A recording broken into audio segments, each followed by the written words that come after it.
Assalamualaikum warahmatullahi wabarakatuh. Siswa-siswi SMA Ma'arif NU Pandaan yang kami banggakan, yang dirahmati Allah, yang dicintai Allah karena ibadahnya, ibadah puasanya, dan kesabarannya atas keterbatasan di tengah COVID-19. Semoga kita tetap sehat, tetap dalam perlindungan Allah Subhanahu wa Ta'ala. Siswa-siswi SMA Ma'arif Pandaan, saya Pak Muhammad Rofi Ihsan akan menyampaikan risalah zakat sesuai dengan jadwal di kelas ini. Saya ambil materi ini dari kitab Mabadik Fikih Jilid 2. Yang ngaji di Madrasah Diniyah tahu ya, karena di sini insyaallah, karena nanti saya tampilkan teksnya, jadi tekstual sekali. Kita mengkaji fikih bab zakat pada mazhab Imam Syafi'i. Ya, zakat itu apa ya, biar kita tahu. Sebelum zakat fitrah kita bahas bahwasannya zakat itu banyak ya, ada zakat mal itu banyak jumlahnya, kemudian ada zakat fitrah. Nah, zakat mal itu adalah zakat kepunyaan kita atau kekayaan kita, harta kita. Itu jadi setiap apa yang kita miliki itu tidak seutuhnya milik kita. Ada bagian kecil milik orang lain, milik fakir miskin dan penerima-penerima zakat yang lain yang wajib kita keluarkan, karena zakat itu bagian dari rukun Islam. Jika kita ingin jadi seorang muslim seutuhnya, maka wajib mengeluarkan zakat. Nah, zakat dari dulu ya, yang diklasifikasi oleh para ulama mengalami perkembangan ya, sehingga di akhir-akhir zaman ini ada namanya zakat profesi juga. Adanya zakat ini ya, syariat zakat ini membantu sekali untuk mengurangi kesenjangan sosial, untuk menjadi orang yang peduli, untuk menjadi orang yang toleransi.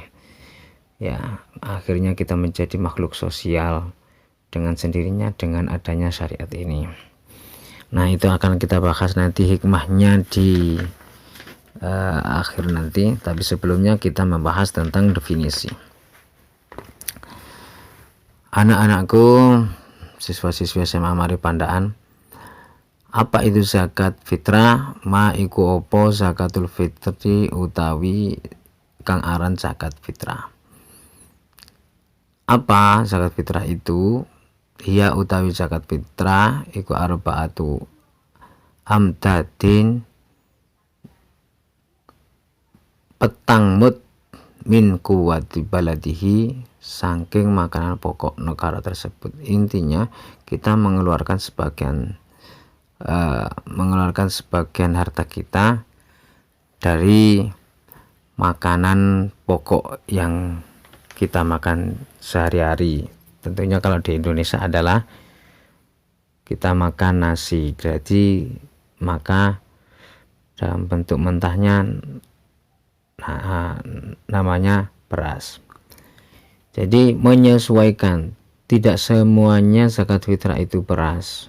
Kalau lihat dari definisi ini, maka zakat fitrah adalah mengeluarkan 4 mud dari makanan pokok. Nah, makanan pokok itu tiap daerah beda-beda, tiap negara beda-beda ya.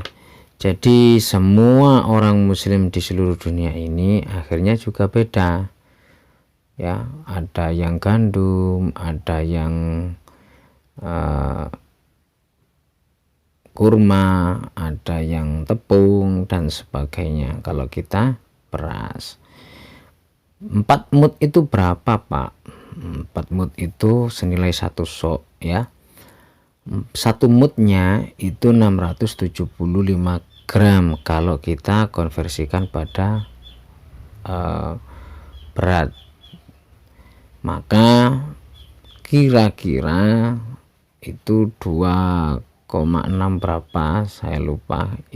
Akhirnya kita bulatkan, biasanya itu 2,7 ya. Itu yang bermadzhab Syafi'i dan Maliki 4 maud ya. Nah, kita orang-orang Nahdlatul Ulama, orang-orang Ahlussunnah wal Jamaah daerah kita itu kebanyakan bermadzhab Syafi'i, maka 2,7 ya. Kepada siapa Pak diwajibkan? Alaman ing atase sapa tajibu diwajibna apa zakatul fitri, zakat fitrah. Siapa yang wajib mengeluarkan zakat fitrah itu? Nah, jawabannya alang kulli muslimin ing atase saben-saben wong Islam hurin kang merdeka. Ma'ahu iku tetep kedue muslim kuwatun utawi kekuatan zaitun kang lebih. Maksudnya kuwatun ini makanan pokok. An hajati saking hajati awak dhewe ini muslim, wa hajati man lan hajati wong talzamu kang biasa talzamuhu kang wajib ing muslim apa nafaqatuhu nafkai muslim minal muslimina saking wong Islam. Tafaqatuhu nafkai man minal muslimina saking wong Islam. Nah, apa zakat? Kepada siapa zakat itu diwajibkan? Kepada setiap orang muslim. 1. Hurin yang merdeka, yang mana dia punya makanan pokok lebih ya, untuk memenuhi makanan dia, kemudian makanan orang yang wajib dipenuhi kebutuhannya. Contoh, seorang ayah ya berkewajiban menzakati anaknya, istrinya. Kenapa anak dan istrinya ini adalah orang-orang yang muslim, yang biasa, yang biasa dicukupi kebutuhannya. Jadi karena ayah yang biasa mencukupi kebutuhan anak dan istrinya, maka yang menzakati adalah seorang ayah.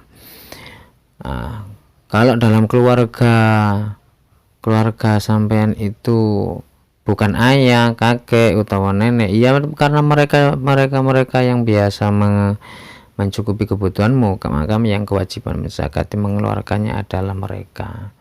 Jadi siapa yang tiap hari mencukupi kebutuhanmu, itu yang berkewajiban mengeluarkan zakatmu ya.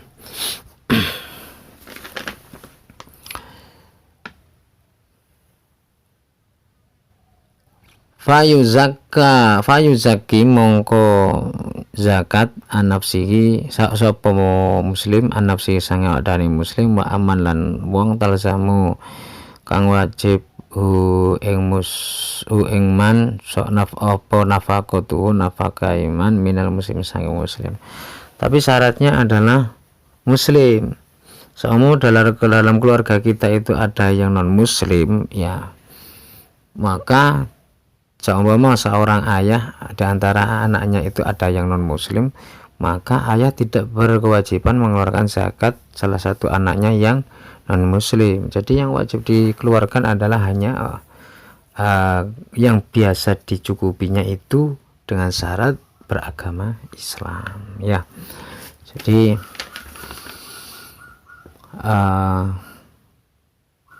harus muslim. Terus kapan zakat fitrah itu dikeluarkan Pak? Mata kapan tajibu wajib opo zakatul fitri, zakat fitrah? Zakat fitrah itu kapan? Berbeda dengan zakat-zakat mal yang lain ya. Kalau zakat fitrah itu waktunya itu Ramadan ditentukan ya. Tajibu wajib bihuru bisyamsi, tajibu wajib opo zakat fitrah bihuru bisyamsi kelawan surupe sengenge min akhiri yaumi syahri Ramadan, saking akhiri dino saking bulan Ramadan. Bulan Ramadan itu kalau bulan Hijriah itu jumlahnya kalau enggak 29 30 termasuk Ramadan. Yang sering kita jalani kayaknya sering sekali 29 ya. Tapi pernah Ramadan itu 30 hari. Jadi kalau Ramadan 29 ataupun 30 itu akhir Ramadan itu batas akhir. Wajib, akhirnya hukumnya wajib dikeluarkan di hari itu.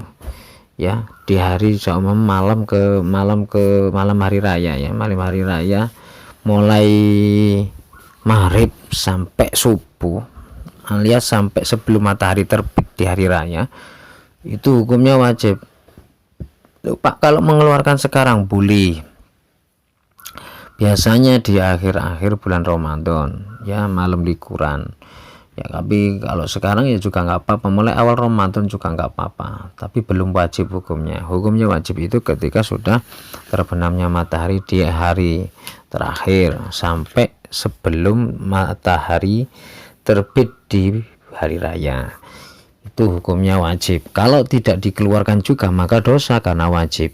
Nah, jika dikeluarkan zakat setelah hari raya atau setelah matahari terbit maka hukumnya itu sedekah bukan zakat. Maka jangan sampai terlupakan zakat fitrah ini ya. Zakat fitrah itu zakat itu artinya pembersihan ya. Fitrah itu artinya suci. Jadi ketika kita dibersihkan suci, artinya begini, setiap orang itu punya potensi buruk, punya potensi maksiat, punya potensi yang dan harta kita juga begitu, punya potensi keharamannya.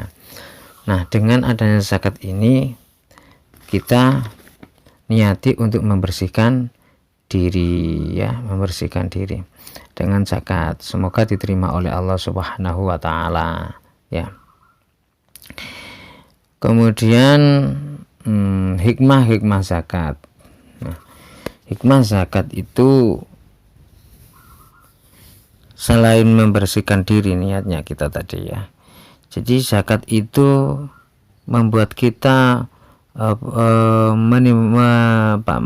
meningkatkan rasa peduli terhadap orang sekitar ya, orang-orang yang belum beruntung nasibnya seperti kita, terutama fakir miskin ya. Oh ya, ada 8 mustahik zakat, nanti saya terangkan setelah hikmah ini saya sampaikan. Jadi hikmahnya itu kita akan meningkatkan rasa peduli kepada orang-orang sekitar ya, yang nasibnya kurang beruntung. Kemudian dengan begitu kita juga meningkatkan rasa bersyukur kepada Allah Subhanahu wa taala atas nikmat yang telah diberikan ya, yang mana sampai saat ini kita tidak pernah telat makan, kita akhirnya juga berkecukupan ya. Lihat di luar sana ya, di luar Jawa atau di luar Indonesia, negara-negara miskin ya, atau bahkan jangan sampai di luar ya, kadang tetangga kita yang tidak kita ketahui, kadang ada yang sampai tidak makan ya. Kita dengan itu akhirnya kita bersyukur, puji syukur kepada Allah bahwa kita masih diberi kecukupan. Akhirnya kita itu terus bisa melanjutkan hidup dengan makan makanan pokok ya. Jadi kita harus berbagi. Nah, untuk siapa saja ya yang berhak menerima zakat ini sebenarnya secara umum ya, bukan hanya zakat fitrah. Semua zakat itu berhak menerima orang 8 itu. 1, fakir. Siapa itu fakir? Fakir itu menurut sebagian ulama ya, fakir itu orang yang penghasilannya itu kurang, jadi penghasilannya itu untuk mencukupi kehidupan sehari-hari kurang, ya. Contoh, ada seorang ayah yang punya anak 8 tetapi penghasilannya 20.000 per hari, ya, kurang. Jangankan untuk sekolah, jangankan untuk mencukupi kebutuhan sekolah, ya, untuk makan saja kurang. Nah, dengan seperti itu namanya disebut fakir, ya. Sekolah aja nggak bisa, apalagi ikut arisan, nabung dan sebagainya, itu fakir. Kalau miskin itu satu tingkat di atasnya, ekonominya pas-pasan, ya. Jadi tak terpikir besok saya makan apa, yang penting sekarang sudah makan. Nah, itu miskin, ya. Gak bisa menabung, juga gak bisa ikut arisan atau ikut beli-beli hal yang tidak penting, itu miskin. Kemudian amil. Nah, amil itu orang yang mendistribusikan zakat, sebuah panitia yang sudah mendapatkan rekom, sudah mendapatkan SK, ya, dari instansi terkait sebagai panitia pendistribusi zakat, ya, bukan sembarang orang, ya.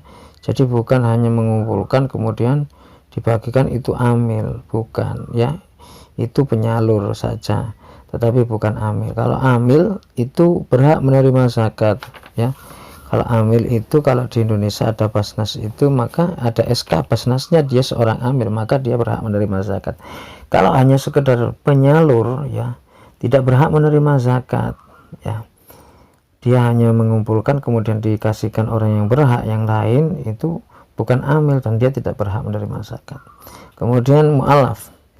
Mu'alaf adalah orang yang baru masuk Islam, ya, di masa sudah baliknya, kemudian belum Islam, kemudian dia menyatakan Islam dan bersyahadat, maka dia namanya mu'alaf. Kalau kita bukan, kita itu sudah Islam dari kecil, Islam keturunan, ya, karena ayah ibu kita Islam maka kita ikut Islam. Nah, itu bukan terkategori mu'alaf. Kenapa, Pak? Kalau mu'alafnya kaya, Pak, ya tetap boleh diberi. Kenapa? Kata mu'alaf ini dari kata alafa, artinya itu lembut. Tujuannya adalah kita melembutkan hatinya. Tujuannya kita adalah membuat mereka itu terpukau dengan adanya syariat Islam yang saling berbagi ini, yang melembutkan hatinya mu'alaf. Kemudian ada hamba sahaya. Hamba sahaya itu adalah kalau zaman dulu budak, ya, budak. Dulu zaman Nabi Muhammad masih ada perbudakan, ya, dan salah satu fungsi Islam datang itu menghapus perbudakan, ya. Salah satunya ya zakat ini. Dengan zakat ini akhirnya para budak itu, budak berbeda dengan pembantu, ya. Budak itu tidak punya penghasilan, kalau pembantu itu dipekerjakan dan dia mendapatkan penghasilan. Kalau budak tidak, budak itu terserah oleh juragannya. Kalau dia dibayar alhamdulillah, enggak ya enggak, itu terserah, ya. Perbudakan kalau sudah dibeli itu hak 100% milik juragan, milik bosnya. Jadi dibayar gak dibayar, dia apapun harus mau, ya. Seperti hewan yang sudah dibeli, maka dia apakan saja harus mau. Seperti itu perbudakan, lebih kecil dari pembantu, sekedar pembantu, ya. Kalau perbudakan budak tidak dibayar. Nah, dengan adanya zakat ini, salah satu fungsi Islam datang itu menghapus perbudakan. Dengan zakat ini kita memberinya zakat, akhirnya dia bisa mengumpulkan uang, ya, untuk menebus dirinya. Jadi bisa ditebus dirinya yang sudah dibeli orang, itu bisa ditebus berapa dulu, atau disampaikan berapa sekarang harga saya, kemudian saya tebus, saya punya uang, saya ingin merdeka, itu begitu. Jadi tujuannya, salah satu hikmahnya orang hamba sahaya atau budak ini diberi zakat adalah dia akhirnya bisa punya tabungan untuk memerdekakan dirinya. Memang Islam datang itu berangsur-angsur menghapus perbudakan, ya. Salah satunya Nabi sering menghukum para sahabat yang berbuat maksiat atau salah itu dengan cara memerdekakan budak, ya. Jadi itu budak itu berhak menerima zakat. Kemudian gharim di sini adalah orang yang banyak hutang. Orang yang banyak hutang dimaksud adalah bangkrut, ya, atau memang banyak hutang itu ada dua, ya, orang banyak hutang. Satu memang nggak punya kategori miskin tadi, kita memberinya atas nama kategori miskin atau fakir boleh, atau dalam kategori gharim karena mereka banyak hutang. Bisa jadi orang yang pernah kaya bangkrut, ya, hancur, ya, sampai minus hutangnya, maksudnya sampai minus keuangannya, hutangnya banyak baik di bank atau lain sebagainya, sampai dia makan saja nggak cukup. Nah, itu bisa kita beri zakat. Tetapi kalau hutang karena untuk keperluan sekunder atau tersier, ya, itu nggak usah. Yang dimaksud adalah untuk keperluan primer, nggak bisa makan. Tapi kalau untuk keperluan sekunder atau tersier, orang-orang yang gengsinya tinggi, suka kredit motor, kredit mobil, kredit rumah, meskipun utangnya banyak, itu bukan. Kalau utang hanya untuk utang untuk gengsi, bukan utang untuk makan, itu bukan kategori gharim yang bisa kita beri zakat, ya. Hati-hati, ya. Jadi kita tidak boleh mengkategorikan diri kita sebagai gharim dan berhak menerima zakat karena kita banyak utang, ya, cicilan motor, enggak boleh, ya. Kemudian setelah gharim, gharimina wal mu'allafatu qulubuhum, mu'allafatu qulubuhum wal fisabilillah, ya. Fisabilillah itu adalah orang yang menyatakan dirinya untuk menegakkan agama Allah, ya. Jadi baik lewat jadi guru ataupun jadi ustadzah atau jadi takmir, musola, muadzin dan sebagainya, dia mengurangi kegiatan duniawinya, mengurangi kegiatan perkara dunia, dia fokus pada sebagian waktunya itu, kebanyakan itu untuk akhirat, maka dia termasuk fisabilillah, ya. Jadi orang-orang yang fokus pada perjuangan tegaknya agama Islam namanya bisa jadikan fisabilillah, ya. Seperti guru-guru ngaji di kampung, ya, para panitia jamiah di kampung, ya, itu boleh asalkan dia, ya boleh dikasih. Kemudian Ibnu Sabil adalah orang yang dalam perjalanan untuk perbuatan baik, orang yang kekurangan kehabisan uang di perjalanan dalam tujuan baik. Contoh, ya, perjalanan seumpama orang ingin beribadah ziarah ke Wali Songo, dia tapi punya uang pas-pasan, kemudian dia tidak ikut rombongan tapi dia berangkat sendiri seumpama, ya, kemudian kehabisan uang di jalan, kemudian tidur di masjid, nah itu namanya Ibnu Sabil. Kemudian ada orang yang contoh lagi, orang yang mau cari ilmu ke pesantren, sama pesantrennya Jawa Barat, ya, berangkat dari Jawa Timur, ya, kehabisan uang di Jawa Tengah, nah dia kehabisan uang itu bisa menerima zakat. Nah, jadi 8 orang itulah yang ditetapkan Allah di dalam Al-Quran yang bisa menerima zakat. Jadi kalau kita tidak di antara 8 itu, maka kita janganlah kita menerima zakat, ya. Itu saja materi tentang risalah zakat pada pondok Ramadan tahun ini, tahun 1441 Hijriah dan tahun 2020 Masehi, yang mana dilaksanakan secara daring dalam jaringan karena ada udzur syar'i namanya pandemi COVID-19. Semoga ini yang pertama dan yang terakhir pondok Ramadan yang seperti ini. Tahun depan kita bisa melaksanakan pondok Ramadan dengan normal. Amin amin ya robbal alamin ya. Dari saya cukup sekian. Saya mohon maaf apabila ada kekurangan-kekurangan. Semangat berpuasa, semangat beribadah-ibadah lain di bulan yang penuh berkah ya. Ihdinas siratal mustaqim. Wassalamualaikum warahmatullahi wabarakatuh.